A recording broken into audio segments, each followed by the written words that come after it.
Hi everyone! Hello universe! It's me again. Mga kababayan, mayroon tayong upload videos. Kung nakikita nyo yan, yan po ang planta ng kuryente sa Siquijor. Nagreklamo sila. Wala silang kuryente. Kawawa sila. Palagay ko matagal na ito guys, problema nila. So dahil ang Pangulo to the rescue. Malamang nagsusumbong sila sa Pangulo. Yung problema nila dyan. Kaya ang Pangulo to the rescue, nasolusyonan ang kanilang problema sa kuryente. Alam nyo guys kung sino may-ari niyan? Sipcor. Kaninong Sipcor? Kay sa Bilyar. Sana po ayusin nyo naman ang serbisyo nyo. Babayan naman ng mga taga Siquijor. Kawawa naman sila. Wala silang kuryente. Guys, pangunahin problema nila. Wala silang kuryente. Palagay ko matagal na. Kaya nandyan yung taga-rescue ang ating mahal na Pangulo. Ganyan sa hands-on, tumulong. Panawagan siguro na taga Siquijor na mabigyan sila ng tulong. Only the President take action. Kaya yon, mayroon na sila guys ng kuryente. Panoorin nyo guys ang interview ng Pangulo kung anong solusyon ang binigay niya, ang ginawa niya. At pasalamat po ng taga Siquijor. Panoorin nyo po ito. Sabi ko kasi mga kababayan, ang Sipcor ay pag-aari ng Bilyar, group of companies, and tunay na kaibigan ay walang iwanan. I hope that they will not abandon their obligation to their friends in Siquijor. Diba guys? Sabi ni Jose Castro po yan. Diba? So, dahil dyan, mga beswa, ito, panoorin nyo po yung sinabi po ng Pangulo at ano po ang solusyon niya dyan sa power supply sa Siquijor. Talagang ang Pangulo very hands-on, guys? Ito na. Andito kami dahil napakalaking problema ang dinadanas ng ating mga kababayan dito sa Siquijor dahil nga sa kakulangan ng pag-provide ng kuryente, ng power, at nagkaroon ng sitwasyon na napakahaba ng blackout. Kung minsan yung mga ibang residences may kuryente sila 2 oras lang, 5 oras lang sa isang araw. Kaya binago na namin yun. So because it is this situation, the people are the ones, the victims of this situation are the ordinary people of Siquijor, and they cannot go about their business. Yung pa naman, Siquijor is growing so quickly at nagiging tourist destination ng Siquijor. They are losing that opportunity to develop dahil nga dito sa kakulangan ng kuryente. Kaya ang ginawa natin, at least in the short term, nagpapunta tayo rito ng mga genset, na malalaking genset, 2 genset galing Palawan, na naayos naman yung problema doon, kaya pwede nang dalhin dito. Wow. That will, the gensets are arriving tonight and tomorrow. So, pagka naikabit na yon at mapaandar na yon, kompleto na ang supply. But this is a temporary, that will be a temporary solution. Kailangan natin makahanap ng permanent solution para yung Sipcor ay yung kanilang commitment para mag-provide ng kuryente sa tao to the cooperative. The cooperative is paying Sipcor properly. At we have to coordinate the different power plants nga sa ngayon hindi pa nagagawa. Ito nga, kung titignan natin itong planta, medyo hindi masyadong magandang maintenance.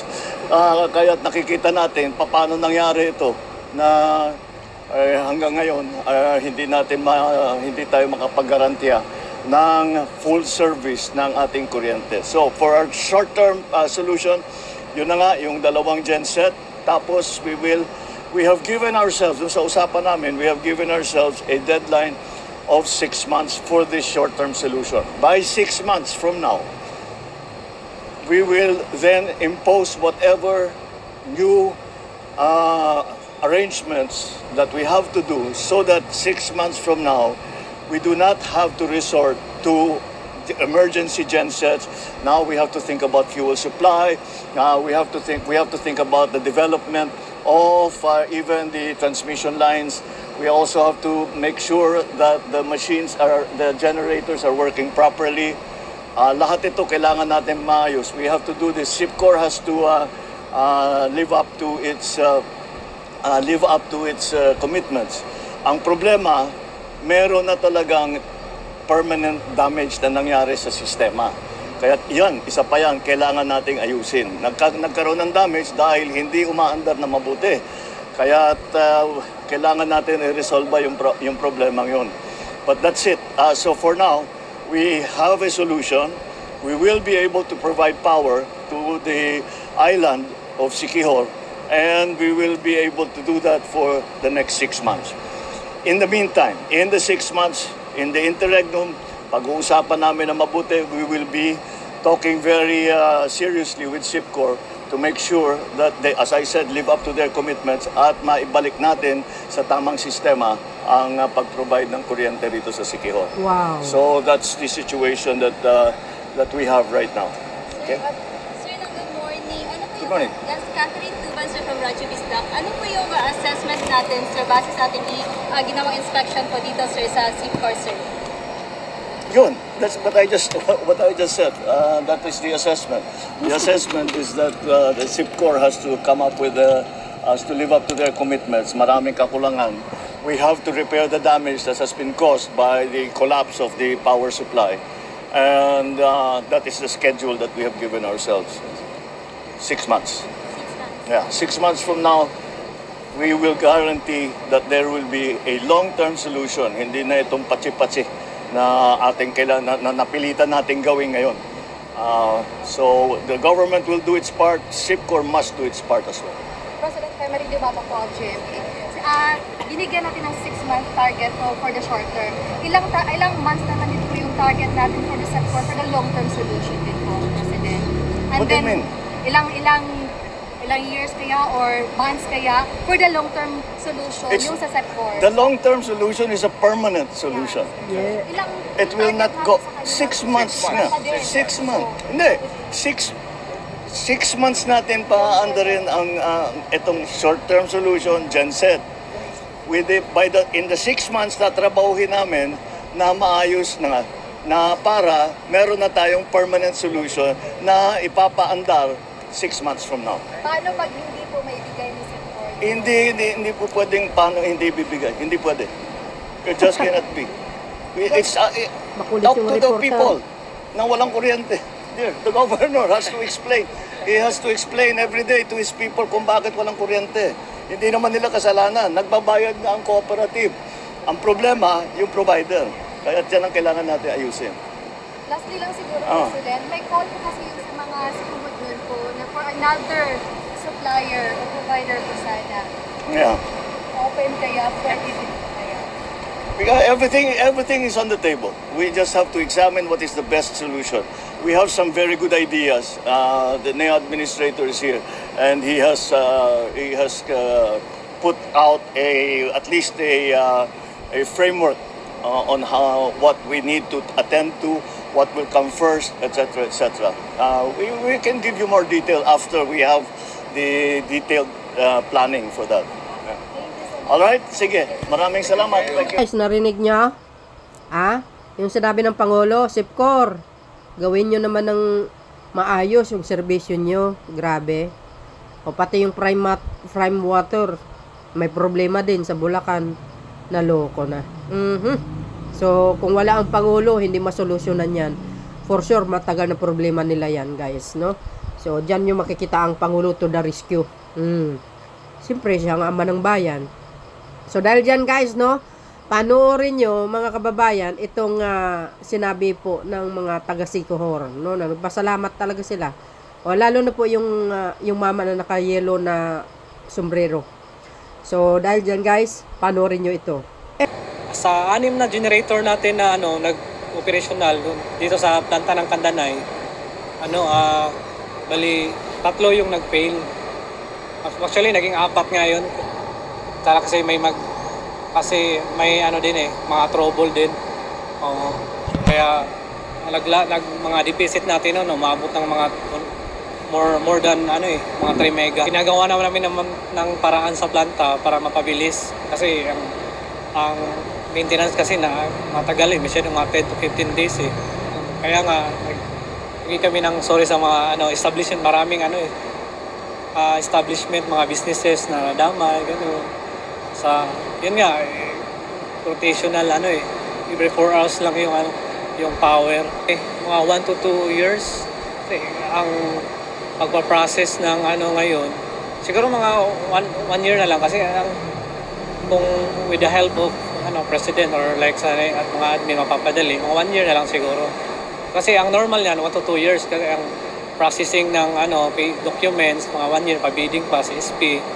Saka mga 1 year yung installation sa planta. Nag-coordinate kami kay Procelco at saka tulong na rin sa NEA to rent. So may rent na rin sila na 2 mega na genset, diesel generator, at then meron din kaming also 1 mega na incoming, and to suffice the almost 2 megawatts and 2 to 3 megawatts na deficit natin para ma-resolve yung current na problema natin ngayon dito sa Siquijor Town. I am happy to inform the people of Siquijor that out of the 4 down gensets of SIPCOR, 2 were already rectified as of 12 midnight last night. So we have a total output of 7.2 megawatts, and that will cover the base load of the whole province. And within 24 hours, the 2 gensets that were deployed by NEA from Palawan to Siquijor will arrive, and another genset that is a rental unit procured by SIPCOR will arrive the island, and within 24 hours it will be integrated into the system. So hopefully within 48 at the most 72 hours we can restore 24-hour supply of electricity. There were preventive maintenance that were not carried out well, that resulted into the breakdown of these 4 units. It affected the tourism industry, the local businesses here. However, we are here to.